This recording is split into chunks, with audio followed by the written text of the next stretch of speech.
Hoy se cumplen 2 semanas de la desaparición de mi hija. Llama a la puerta un par de oficiales de la policía para notificarme acerca de un cuerpo desconocido que coincide con las características de mi hija.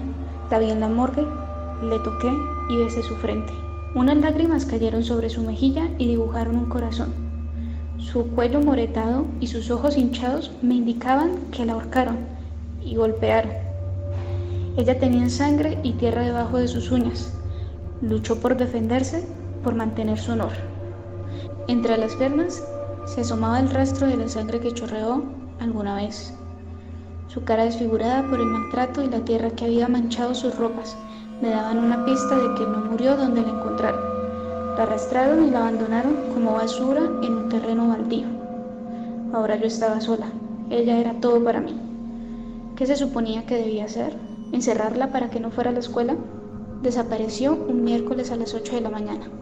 No llegó a su clase de inglés. De ahí no se sabe más. Lloré, me desgarré por dentro.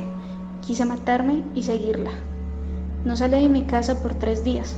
Me llamaron para que aceptara ayuda, que protestara contra los opresores que no cuidan nuestra seguridad, que me convirtiera en activista. Me podría quejar para que no le dieran carpetazo a su caso, como los otros 100.000 que llevan archivados. ¿Para qué? No me la va a devolver. Capaz que me quejo y ahí mismo me dan un tiro en la cabeza. No lo voy a denunciar ni voy a protestar. Seguí con mi vida. Compré nueva ropa, un par de accesorios para ganar confianza, salí con nuevos amigos y pasé mucho tiempo en la biblioteca. Un día conocí a un hombre, alto, guapo, de piel apiñonada, vestía bien. Él trabajaba en la construcción. Tenía una obra justo enfrente del lugar donde leo. Muy carismático. Me invitó a salir. No quise hablar de mi vida ni de mi hija, solo sonreía.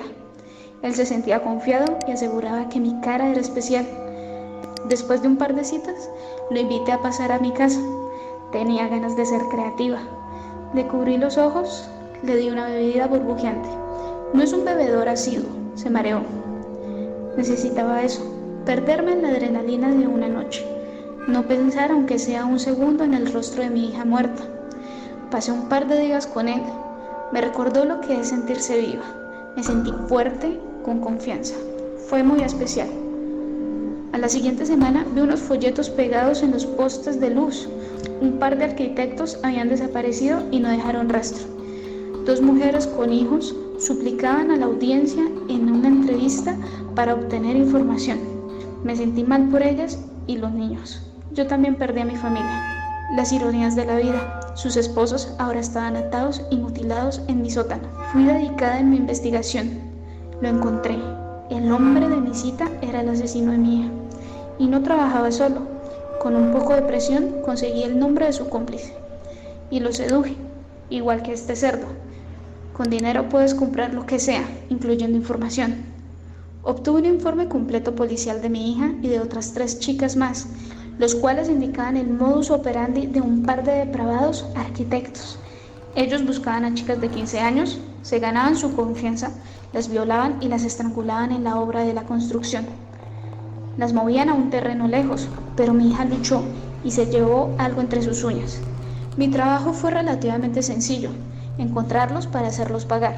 Me suplicaron, hablaron de sus hijos, que eran inocentes, jamás lastimarían a nadie. Detrás de esos trajes solo había asquerosas bestias. Les corté las manos, la lengua y un brazo. Después llamé a mis nuevos amigos, los padres de las demás chicas. Puse enfrente de ellos artefactos de tortura para que se divirtieran. La única regla es no matarlos, al menos no antes de mi regreso. Han pasado 30 minutos. Los padres se van y prometen no revelar jamás lo que pasó ahí adentro.